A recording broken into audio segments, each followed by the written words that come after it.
सम्राट चौधरी, इन पर मेरा सीधा आपके माध्यम से सरकार को, बिहार के गवर्नर से, बिहार सरकार से, केंद्र सरकार से मेरा अनुरोध है कि इनको हत्या के आरोप में, ये हत्या के अभियुक्त हैं, इनको तुरंत पद से बर्खास्त करके गिरफ्तार किया जाए। क्यों किया जाए ये समझिए। तारापुर में 1995 में 7 लोगों की जो हत्या हुई और 7 मारे जाने वाले लोग कुशवाहा समाज के लोग थे। ये बिहार में जाति की राजनीति करने वालों के लिए सबक होना चाहिए। सम्राट चौधरी कहते हैं मैं कुशवाहा हूं। 7 लोगों की जिनकी हत्या के ये अभियुक्त हैं, आरोप नहीं है, मैं शब्द बहुत सही समझ के बोल रहा हूं। 7 लोगों की हत्या के अभियुक्त राकेश कुमार उर्फ सम्राट कुमार मौर्य उर्फ Samrat Choudhary, Tarapur case number 44/1995, note कर लीजिए। 44/1995 में 7 लोगों की हत्या हुई, उसमें ये अभियुक्त हुए और जो केस है चीफ जुडिशियल मजिस्ट्रेट को 24/4/1995 को इन लोगों ने डॉक्यूमेंट सबमिट किया।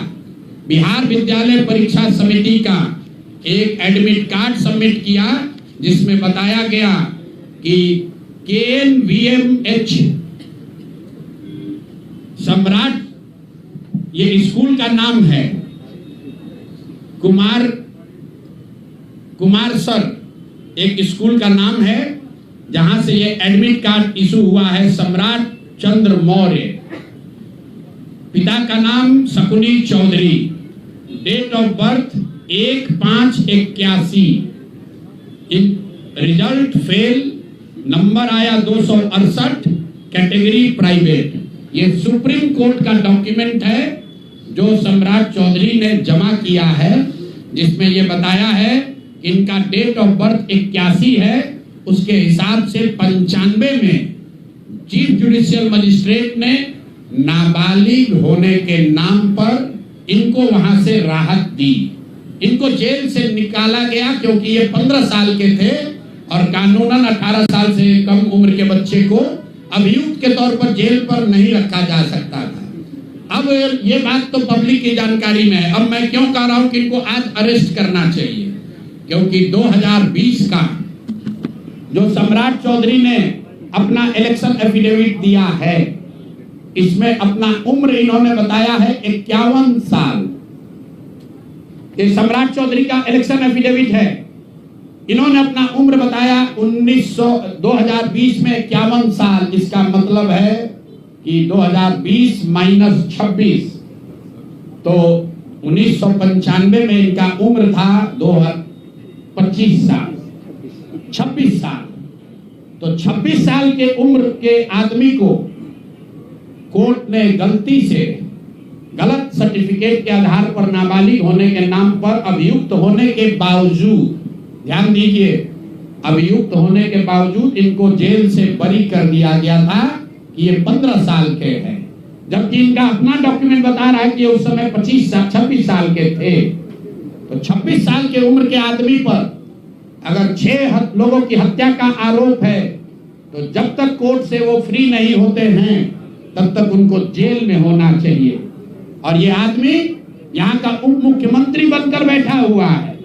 तो मैं यहाँ के मुख्यमंत्री से और बिहार के माननीय राज्यपाल से ये अनुरोध कर रहा हूँ कि हत्या का आरोपी, हत्या का अभियुक्त सम्राट चौधरी, राकेश कुमार उर्फ सम्राट चौधरी उर्फ सम्राट कुमार मौर्य आज संवैधानिक पद पर बैठे हुए हैं।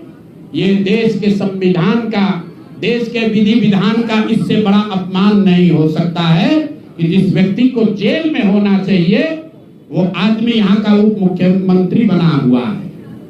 तो मुख्यमंत्री नीतीश कुमार सीधे इस पर कार्रवाई करें।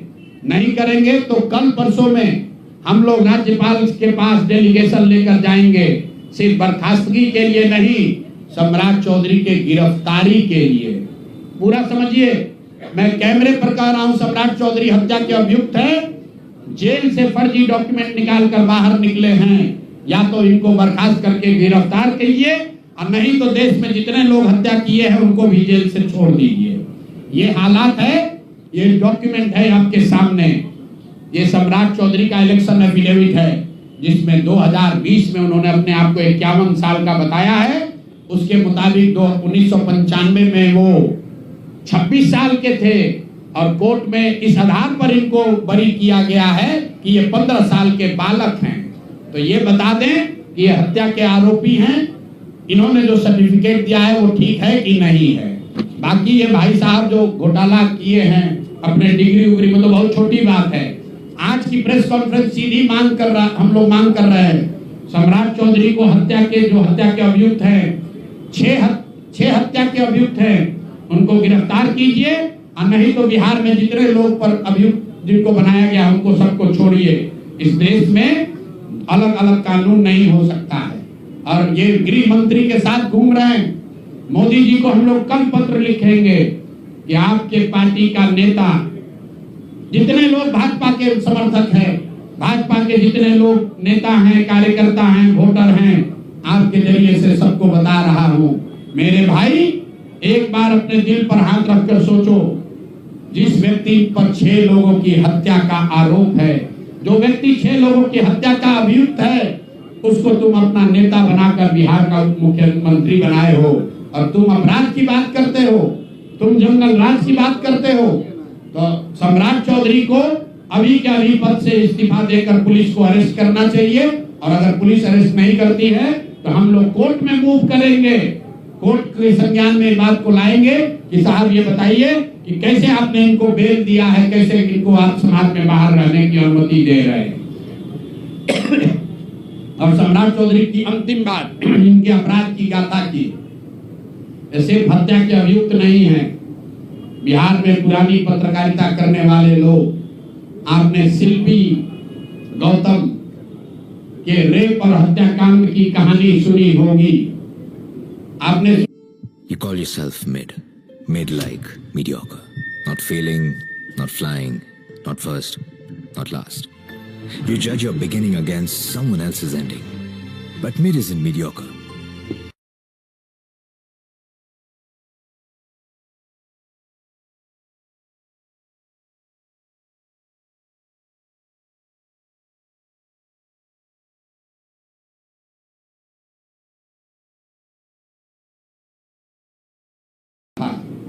बड़ी हंगामा हुआ, सीबीआई में केस गया।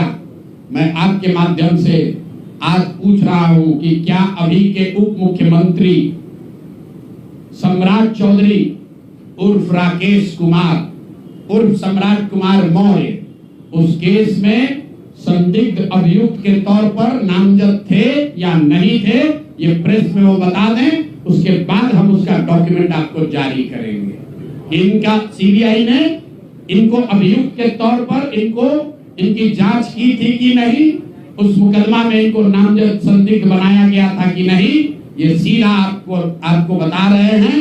ये आए और ये पूरा केस तब के भाजपा के नेता सुशील कुमार मोदी जी ने उठाया था और तब सम्राट चौधरी यही साधु यादव और राजद के गैंग के हिस्सा थे।